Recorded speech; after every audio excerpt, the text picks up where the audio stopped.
Yes, so good morning. I've just begun the recording.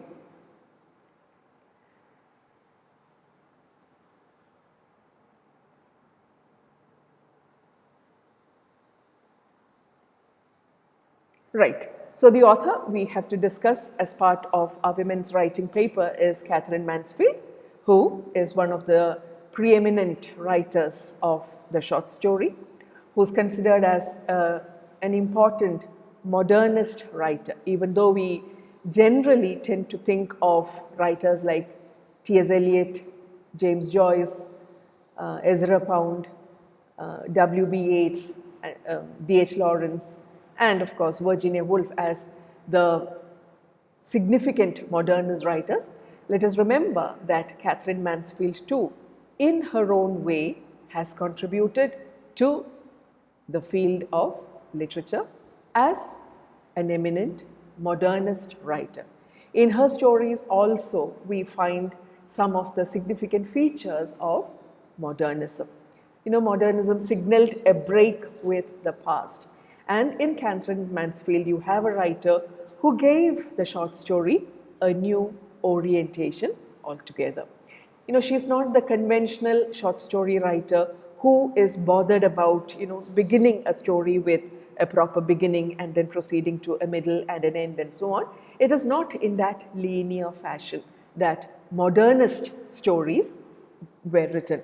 And in Katherine Mansfield's stories, like the one that we have got to study, you find how the action begins in medias res, that is, the middle of the action. And then you have flashback, you have various new devices. The whole credo of modernism was make it new. So they were looking for new ways to respond to the massive changes happening in the world outside. So in literature, in art, in painting, in sculpture, you find the artists, the sculptors, the builders and the writers looking for new ways of expressing their creativity. And in Katherine Mansfield's stories also, you find these new ways of narration. You find the action in these stories shifting from the world outside to the world inside. It is an age that gave a lot of insight into the workings of the mind with the inputs of people like psychologists like Sigmund Freud and so on. New insights were available into the way the mind worked, and therefore people realized that it was simply not enough to tell the story of the world outside. The action is to be set not so much in the world outside, but it is to be set in the mind of the characters. That is how you have the stream of consciousness technique developing. We are familiar with James Joyce, whose Ulysses is one of the masterpieces of modernist literature. In an earlier work called The Portrait of an Artist as a Young Man, you have James Joyce tracing the growth of the artist. Stephen Dedalus is the central character, and the way that his mind evolves and he becomes an artist. That is what the whole novel is about. He had actually, James Joyce had actually written this novel in a different format altogether, and it had a different title. It was called Stephen Hero, and it was a novel that discussed Stephen's relationship with others, with the members of his family, with his friends, with his teachers and so on. And it was a conventional story that James Joyce had written in Stephen Hero. But he realized that what he is writing is the evolution of the artist. And the change he realized was not in the world outside, it was in Stephen's mind. And that is how he rewrote the whole novel, and you have the novel titled A Portrait of the Artist as a Young Man, where you have the changes in Stephen's mind. Stephen's mind responding to the changes outside. And in the stream of consciousness technique, you have James Joyce introducing you to the way Stephen Dedalus evolves as an artist. In a similar manner, in Katherine Mansfield's stories also, you have the action shifting from the proper or the attention shifting from the plot and action to the inner workings of the minds of her protagonists. The focus on the individual and the individual's mind, the growth of the individual, all these are seen as distinct features of modernism and which you can find in Katherine Mansfield's stories too. Apart from these, in the way of narration, as I have already told you about the medias res, the new way of beginning a story, sometimes in the middle of the story. The story that you have to study begins like this. And after all, the weather was ideal. That is the first sentence. It's a very unconventional first sentence. You do not have a sentence normally beginning with a conjunction like and. But that is the new way of writing. And you have a lot of sometimes irony. You get to hear double voices. You get to hear the authorial voice coming in a different way and so on. So various new ways of presenting the story. That is what you can discover in Katherine Mansfield's stories. And we have the story, The Garden Party, for us to understand that better. Okay, so just a second. I'll go to the next slide.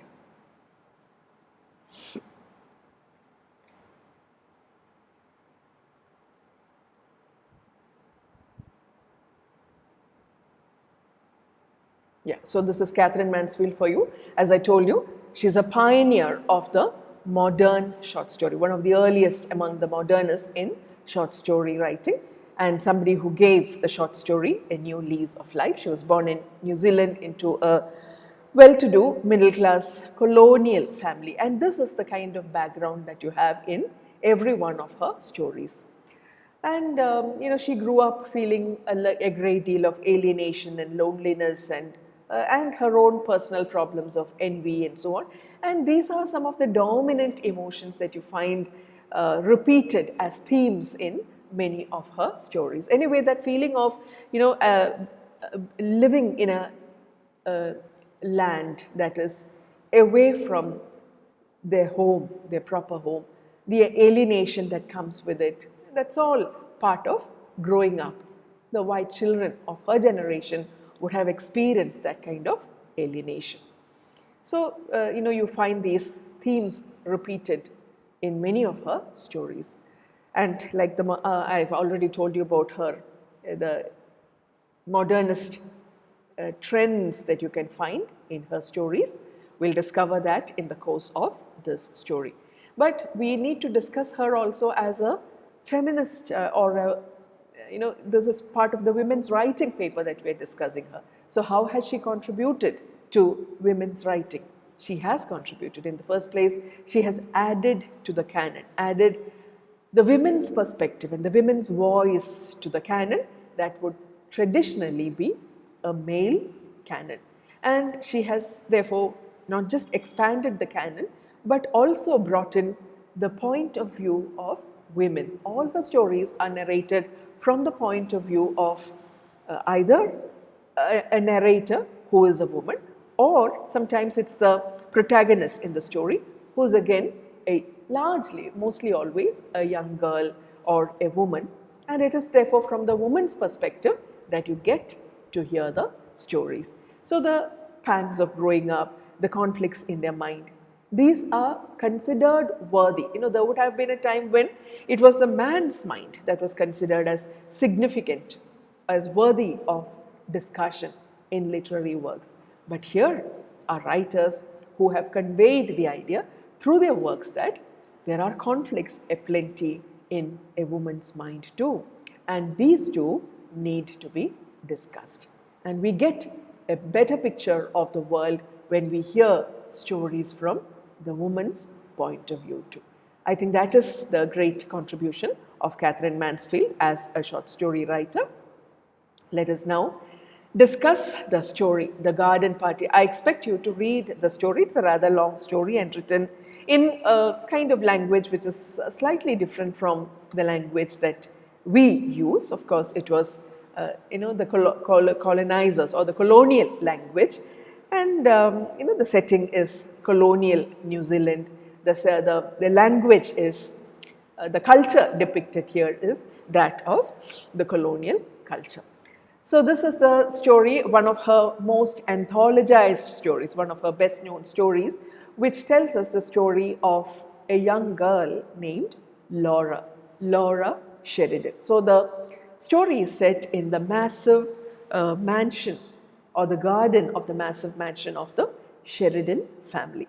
You have Mr. and Mrs. Sheridan, who have decided, like many other colonial families, to throw a grand party. This was one way in which these white families would get together. They needed, the company of white people in this new land. So parties became a regular feature where they would invite other members of the white community, dress in their best clothes, and then throw massive, large, grand parties to show off their wealth, to show off their culture, and thereby to remain in touch with their English heritage, their English culture, their English tradition. So it is that kind of setting that Katherine Mansfield introduces us to. We have Laura as, she's a young teenaged girl, probably in her late teens, maybe 17 or 18, that would be her age.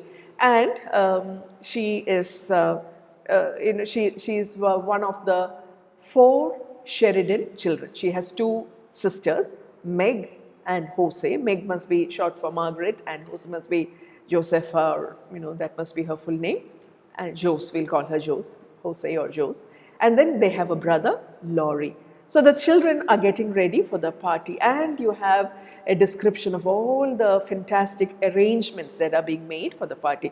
These people would not, stop at anything. They would make it a grand affair. So they would choose a day when the flowers were all in full bloom, when the, the weather was just right, so that everything would go right with the party. And everyone is generally very busy. So you can imagine people like Laura and her 2 sisters. This is the way in which they were in a typical Victorian kind of a setting, recreated in New Zealand, in their garden. Everything, very pretty and very picturesque, and the kind of clothes that they wear, the hats, the English ceremony of having tea. It's a typical English tradition which they recreate in New Zealand.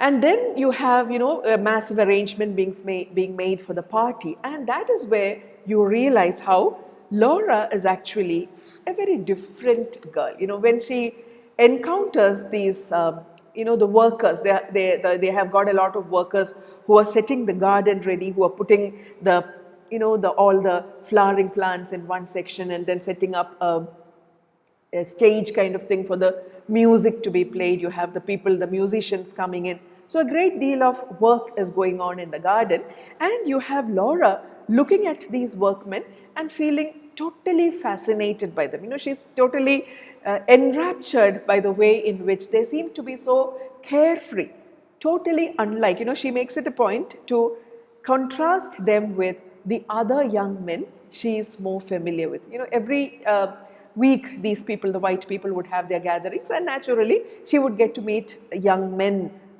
like her from other families. But she realizes, she tells us that they were all pretty boring. They all did the same kind of thing. They all, there's nothing new, there's nothing novel about them. But these workers, there's something very vibrant about their work. There's nothing that is stale and the same. Whereas with the men of her culture, her background, it is always the same. Every week you have the same routine. The way these people, the workers, speak, the things that they do, the kind of attitude, the carefree attitude is something that fascinates Laura a great deal. And she keeps looking at them, and she enjoys the time that she spends with them. This is where you start to see the change, or the difference in Laura. You begin to realize that here is a girl who has a mind of her own and who thinks differently. That is very, very significant.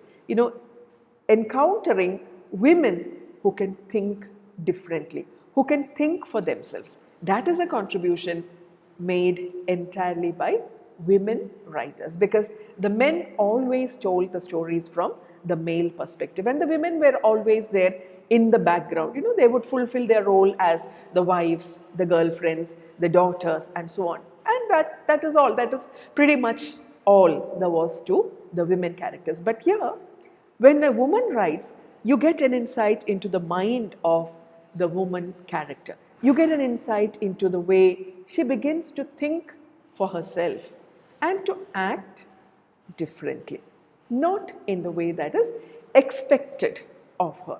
And you must understand how difficult, how much of a challenge it would have been for her, having been brought up in a very conventional family, a typical Victorian family, steeped in English Victorian values, where the women are supposed to dress up properly in fine clothes, talk only the kind of refined things that others like them talk, speak in a particular manner, not laugh too loud. If you're familiar with the novels of Jane Austen, if you're familiar with the works of with movies that are set in those times, if you have seen a TV show like Downton Abbey, you know what I'm talking about. That is exactly what is expected of women. And here is Laura, who thinks differently. She's fascinated by these workmen and she wishes that she could spend more time with them.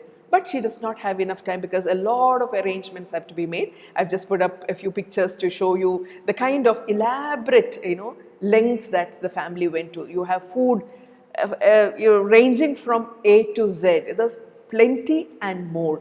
Apart from, the garden itself was in full bloom. They had chosen that kind of a day, but in excess of that, or in addition to that, they had ordered for a lot of flowers so that the entire house could be arranged. So you find that kind of, there's so much of, what shall you say, an overflow of wealth and an abundance of everything that is happening.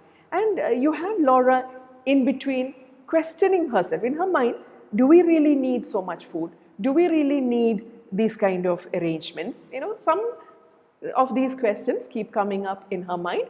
But you have her mother, Mrs. Sheridan, typical lady like, I'm sure all of you have watched the movie Titanic and you saw how the mother there, Rose's mother, expected Rose to behave in a particular manner, to conduct herself in a particular manner. And it is just like, that lady, Rose's mother, that you have, Mrs. Sheridan here, who expects her daughters to be dressed elegantly, and she has only, her only topics of conversation are, what dress are you wearing? Aren't you wearing this hat with that? And so on. Nothing of greater depth.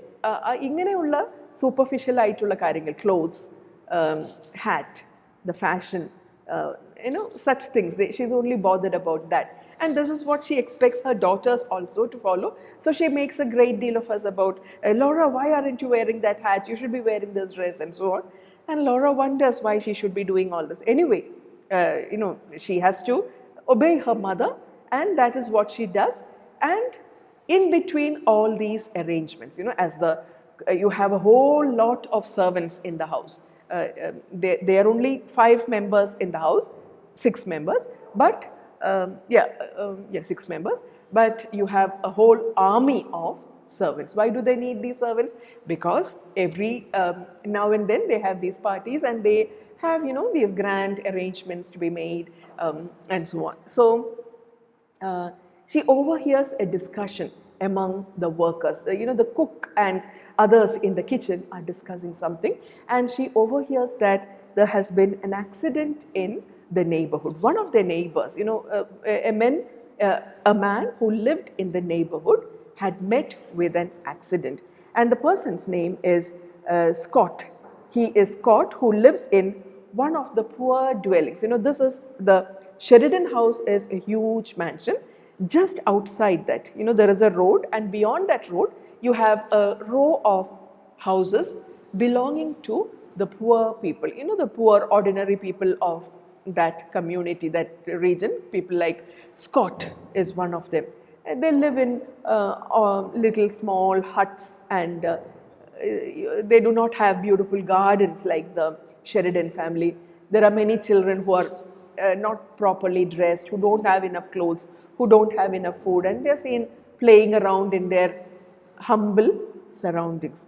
And the news comes that Scott, who's a carter is somebody like a porter, who carries weights, and who's a laborer, and he's met with an accident. He was riding a carriage, carrying some goods, and then his horse had collided with something, and he died. And Laura's shocked to hear that. I mean, she cannot even think of resuming the arrangements for the party when there has been a death in the neighborhood. That is shocking to her. She immediately runs to her mother and says, "Mother," and she, there is a panic in her voice, and the mother's scared. "What happened?" And she says, "There's been an accident in the neighborhood and one of our neighbors has died." And the mother says, "Oh, that is all. For the mother, that is of no concern at all. As long as, she was worried that something had happened to the party, something had happened to the arrangements, and that it is of no concern at all to her that their neighbor has died. She's not at all bothered. And she thinks that it is very silly of Laura to say that. Laura tells her mother, "Mother, we should cancel the party. How can we have the party when our neighbor has died?" Mother says, "Don't be silly, girl." She can't even understand Laura's point of view. You can definitely see the different categories that Laura and the other members of her family belong to. Her mother thinks differently. Meg and Jose, her sisters, think differently. It is only Laurie, the brother, and her father who probably, share some of her views. Probably. Anyway, they have also not thought about cancelling the party. Itrayum arrangements that how can we cancel the party? That is their stand, and they see no reason why they should cancel the party, and therefore the party goes on, and it is a grand success. You have people from the neighborhood coming in all their finery, you have fine music, you have the best food, and everyone compliments the Sheridans. Wonderful party, congratulations. These are their victories. Throwing a grand party is all that is described in great detail. You can discuss, you can read the story yourself, and at the evening, once the guests have left, you have the family sitting down and reflecting. They're taking stock of this nalloru successful party. They are feeling very happy, and all along it is poor Laura who feels upset thinking about Scott. And avasanam, the father, Mr. Sheridan, is the one who introduces that topic. "Oh, I hear there's been an accident in the neighborhood and somebody died." "Yeah." And then the wife says, yeah, that man Scott, he died. And somebody says, he has 5 little children. He leaves behind his wife and 5 little children. Laura feels very bad thinking about this family, but Mrs. Sheridan, as if to make amends for her earlier cold stand, she now says, "Oh, nammalku kore food baaki undallo. Let us now pack all this, make it into a pretty little basket and take it to the family of Scott." Laura is shocked. How can you even think of such a thing? Her mother says, no, they'll need food. They won't have any food, so they will appreciate this. And you also take these. And she gets together a bunch of flowers. She says, people of that category, people of that class like such flowers. They like such flowers. But her mother, she has no empathy at all with people who belong to a different class. This is how you can find the class difference. You can make a Marxist or a political reading of the story and look at the way in which class divisions divide the society. That road that runs between the Sheridan mansion and the dwellings of poor people like Scott, that is a big dividing line. You have the haves and the have-nots, the rich and the poor. And anyway, Mrs. Sheridan thinks that Laura is the one who should go carrying a basket of left over sandwiches. Kore food baaki vannittunda. Adu kalayannathinu pagaram, let us give it to these poor people. They will appreciate it. She says that in a very impersonal manner, not out of any concern, not out of any feeling of sympathy for them, but just to make sure that the food is made use of properly. And with the flowers, poor Laura is the one. And Pogana Samayatha, the mother again keeps warning her, don't spend too much time there. She is kind of, but she prevents herself. She does not want to corrupt the young girl's mind. But we know that she expects, she has only a certain kind of knowledge, impression about people like Scott and every other member of a poor family. They will be like that. Their morals will be bad. They will have bad mouth. They will be largely immoral people, and they might, do harm to a young girl like Laura. All these are the unsaid things. These are not stated. This is where you find these modernist tones in the story. You find some kind of authorial voice coming in somewhere, alerting us to these kind of messages. Anyway, poor Laura, or a hat okay, she carries this basket and the flowers and she goes over to the other side. It is a massive crossing for them from her mansion to the poor dwellings. You can imagine, namala subaltern studies padicha samayatha, this is the kind of change that we should have been looking at. I think I did use this kind of an image, looking at society from the other side. It's a kind of, what shall you say, a journey that Laura makes. She has only been exposed to this kind of fine, refined, very elite kind of life. Adil ninna, she now gets a taste of what life is on the other side. And the experience that she has on the other side is what makes Laura a different person. We can say that it is a story of Laura's growth from innocence to experience, from childhood to adulthood. Namalde James Joyce's story, the way that Stephen Dedalus grows up to be an artist, a portrait of the story of the artist as a young man, traces the growth of Stephen Dedalus. In a similar manner, this story traces the growth of Laura Sheridan. From a life of protected innocence, she now moves to a state of exposed experience. And avade endana kanunathu, it's a poor dwelling. Somebody opens the door for her and she is Scott in the veetil ettittundu and she thinks that it is Scott's wife. Then later she realizes that it was Scott's sister-in-law, wife's sister, who opened the door for her. His own wife is sitting there in the kitchen. Her face is, flushed with tears. Naturally, she looks so weak. And then she places the basket of sandwiches there and she quickly leaves. She can't even look at the face of poor Scott's widow. She looks so lost and terrible. And the children are playing around. They have such a blank expression on their face. They don't know why their father has come back like this to their home.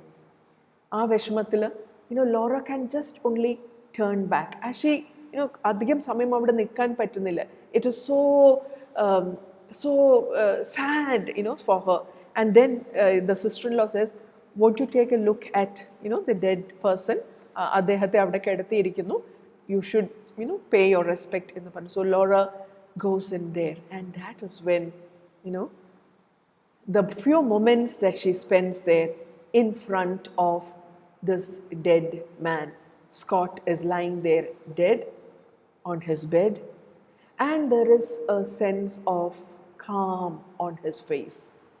Laura looks at him for some time, and a whole, what shall you say, kaleidoscope of emotions run through her mind. She doesn't know, her mind is a tumble of emotions. He looks so calm and peaceful. And then when she looks at him in his poor, old, shabby clothes, but with that look of calm radiance in death, she contrasts it with herself. Here she is dressed in very fine clothes with her hat, looking very elegant, but her mind is in a chaos. She just cannot get enough of this contrast between the poor man who looks so calm and peaceful in his death and her own mind. In spite of all the external finery, her mind is so deeply disturbed. She spends some more time there, and it's as if life teaches her some of its biggest lessons. Lessons that she would never have learned in her own home. Lessons that she would never have learned from her own parents. Lessons that she would never have learned from the books that she got to read in the schools that she attended or in the library of her home. She gets the lesson of life. Whatever the life you lead here, you may be a king, you may be a queen, you may be a poor beggar. Ultimately, all roads lead but to the grave. Whether you are a monarch or a beggar, it is the same trajectory that each human being has to follow. The pathway of life. However rosy it may be for some, however thorny it may be for others, ultimately it is the same end that awaits everyone. And death alone can give you that peace, that calm, towards which our whole journey is oriented. We live life to have peace, to have joy, to have a sense of well-being. But death gives that to everyone, irrespective of class, irrespective of category, irrespective of belief. Everyone leads, or everyone's journey leads but to the grave. And it is in that moment of these big lessons regarding life and the meaning of life, the real meaning of life, that she realizes how ridiculous it is for her to attach so much importance to clothes and the way she is made up and things like that. These are all artificial, external additions. They do not add anything to life at all. Life is something that is lived on a different plane altogether. And fine clothes do not in any way add to the quality of your life. All these, idonnum kadayil parayunnilla, but you realize that all of these are the thoughts that race through her mind. And she feels extremely self-conscious about being dressed in a way that is totally inappropriate for this situation. And she just mumbles, "I'm so sorry for my hat," and just goes out. The hat there becomes a symbol of the kind of life that she has led all along. A very artificial, superficial kind of life. The hat, is an artificial add-on, and it symbolizes at that point of time the kind of life that she has been instructed and to live all along, the kind of life that she has been initiated into all these years. And now Scott, or the still body of Scott, teaches her the lessons that she in her hat would otherwise never have learned. And it's this moment of realization. It's like an epiphanic moment. An epiphany is again a technique that is constantly repeated in many works of modernist literature. James Joyce is a master of that. What T.S. Eliot said about the objective correlative, a set of objects, emotions, situations, and so on, which can evoke a like response in the audience or the readers. It is exactly that. An objective correlative in the words of Eliot, an epiphany in the words of James Joyce, that kind of revelation, that kind of situation, which is a turning point for Laura. Her journey from innocence to experience, from childhood to adulthood. It is the moment of self-realization for Laura. And that is how the story becomes such a significant story. It is not just a man's coming of age that can be narrated in a literary work. A woman also reaches this kind of stage of self-realization. She also can be the protagonist of a coming of age narrative. And that is what the garden party is for Laura Sheridan. She just rushes out. She just mumbles, "Forgive my hat," she says, and she rushes out. As she rushes out, you have her face is streaming with tears. She's overwhelmed by that. I mean, she's overwhelmed by this situation. And as she runs out, she spends some time here. You have her family sending Laurie down to see what happened. Any problem? Have they done anything to you? In the parana, Laurie ingote ettana. And then he says, "Mother was getting anxious. Was it all right?" And she says, "Oh yes, it was. But are you crying?" She shook her head. She said she actually was. He says, "Don't cry." And he asks her, "Was it awful?" "No." She says, "It was simply marvelous." But Laurie, she can't bring herself to convey what she experienced there. She stopped. She looked at her brother. Isn't life, she can't complete that sentence. But what life was, she couldn't explain. No matter.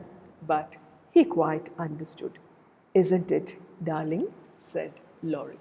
"Isn't it?" She cannot complete the words. "Isn't life fascinating?" is probably what she wants to say, and he understands. He responds to the change in Laura. So that is the story. Please do read the story yourself and try to trace the growth of Laura's mind, the coming of age of Laura Sheridan in the garden party. And you realize how a great deal of the action of the story is set in the mind of Laura.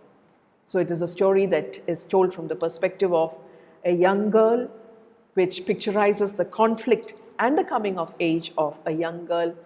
And for that reason, you consider it a significant work of women's writing. It is also a significant work of modernist literature, one which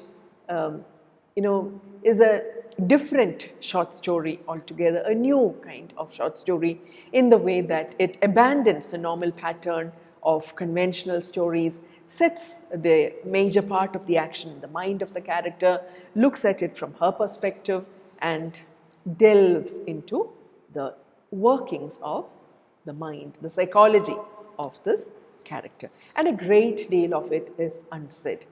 More than the words, you sense what the story wants to convey. So, yeah, please do read the story, okay? And then you can discuss for yourself the questions. We'll take a look at it in the next class before we begin our next topic. But I guess it's almost 1 hour now. Do you have anything to add? Did anyone read the story, by the way, or have you read the story? This was, I think this used to be a story that was prescribed long back in a degree textbook. And I went once when I visited my aunt's house, I saw her textbooks, the ones that she had studied. I was in school then, and I happened to read this story. Of course, I did not understand it in its magnificence at that point of time. I just thought of it as a simple story that tells us about a different experience that a girl has on the day of a party. But it's now, later readings gave me newer insights into the story. I hope it is the same with you.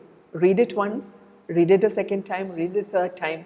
You will be amazed by the kind of insights you get into the story. It's a story that has remained a classic all these years. You know, it's not stale. It was written in the 19th century, but still remains relevant. Okay. Anyone?